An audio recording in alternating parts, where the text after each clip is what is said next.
Hi folks, Dave Tomlinson here. Hello, Robert Endicott here.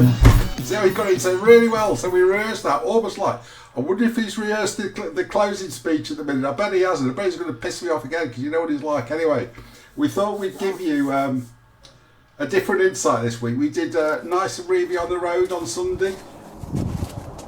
Morning folks, bit of a change of scenery today.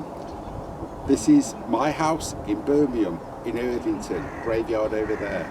This is my three-legged cat, Mimi, the tripod. Going to be doing outside broadcasting today. I'm going to be surprising Rob, but we'll see more of that later. See you in a bit.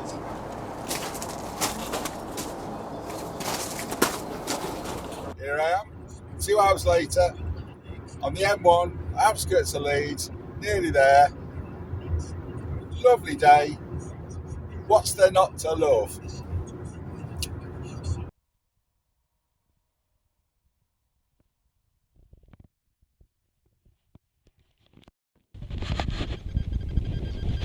Nice and Revie on the road.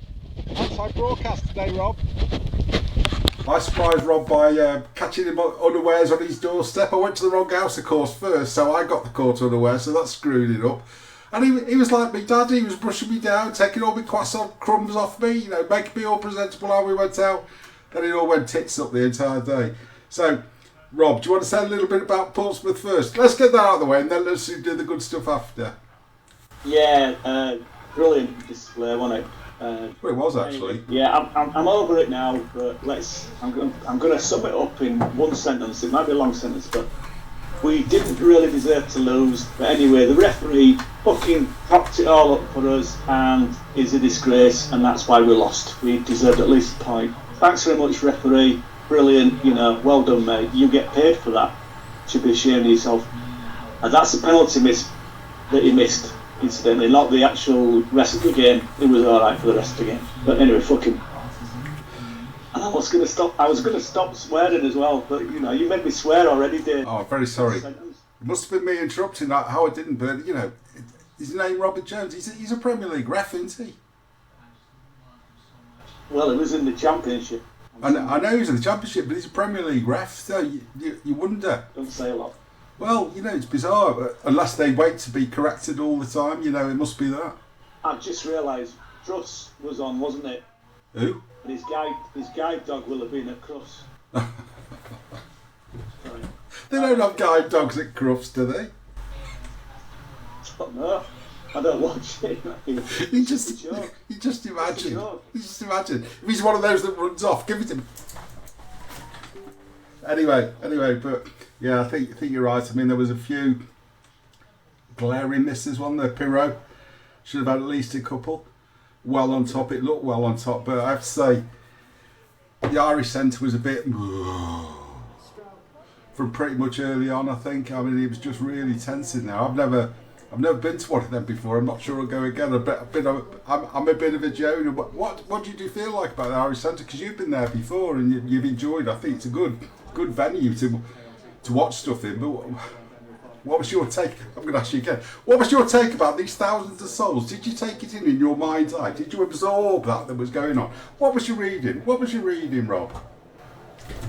Blimey, what a question. Everybody were pissed off, mate, because we lost. I mean, what more do you want to tell me?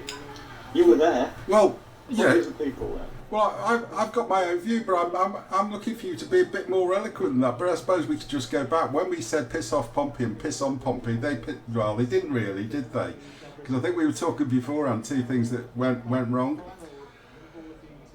They flattered and deceived, they ain't going to really push up front, but the guy finished really well. I said, I'm really impressed by Rosen after a shaky start at the start of the season. What happened? And what happened? Could you believe it when they scored? Not really, no. Just very poor defending from our midfield, and then obviously from our defence, and then just a bad decision by Melier. I think he should have stayed on his line. Oh, well, it's one or the other, isn't it? Towards his line. You don't do halfway out. He looked well at fault, but he wasn't the only one at fault. But the thing is, the buck stops with the keeper usually, and everybody's blaming him. Well, not everybody, most people will be blaming him for it. And you can't really defend him. You can't defend any of them. It's a really sloppy goal. Didn't really deserve to lose. I think the referee, like I say, set it up for a great giant killing almost, and the referee ruined it by missing that foul on Dan James, which honestly was blatant, wasn't it? Absolutely blatant. Oh, it's horrendous, man, horrendous, and the game would have gone a different way. We might still have lost, but at least we'd have had the goal. Yeah, I mean, I can only think he thought James was diving, but you know, there was no way. Just couldn't see how he interpreted it as he did. Diving upwards. Yeah, diving upwards and backwards. Gordon Watson take 2, but come back to that later when we talk about 92, as we will when we talk about the Irish centre going through. But I suppose the good thing, Rob, still top. Although, you know, Hamface would claim their 2 points in the lead, you know, because they're level on the real table, but the 2 points they're in, you know, fiction world, etc. But should make for an exciting last month, possibly. But, you know, for a boring last month, eh? But do you want to talk about where you think it leaves us? Yeah. Well, let's beat Millwall and then let's not lose at QPR and all's good again. And I think we obviously were very capable of beating Millwall, and I think we owe them at least 2. Yeah. They're a bit of a disgrace as a club, as we all know, despite being the family club of the century, sort of thing. But anyway, let's beat them, let's stuff it to them. The lads owe the supporters, especially those poor souls who travelled all the way from West Yorkshire down to Pompey on Sunday. Sunday morning. Jesus.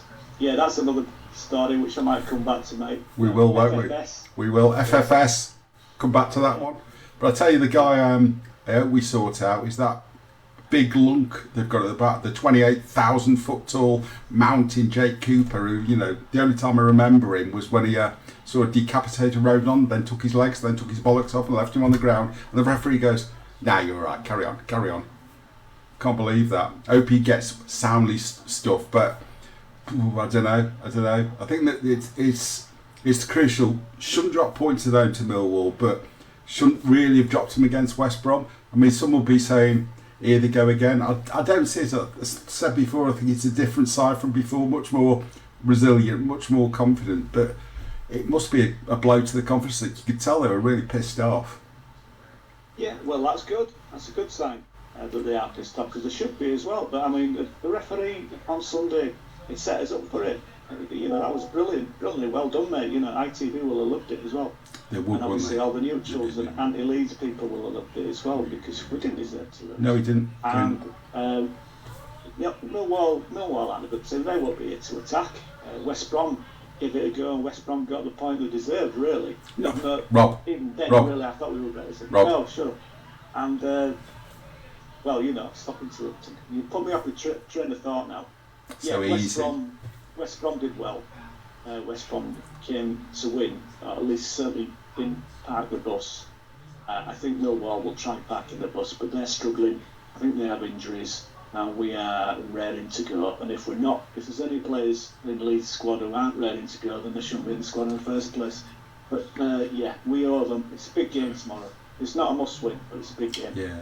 But to be fair, I don't think there are any of those passengers or people don't really care. You get some that are a bit not sure, like Aaron, some people aren't sure, but he's dead keen, etc. And old glazed eyes Peru, you know, having the bong, etc. Sometimes it looks like they don't care, but I've seen Pirro since they kept him and persevered. I think his confidence has grown. He's been persevered with, but he was off it yesterday. But I don't think any of them are not committed to achieving it. I think they're desperate to go up. They're desperate to go up for champs. You saw that against Sunderland, Sheffield United.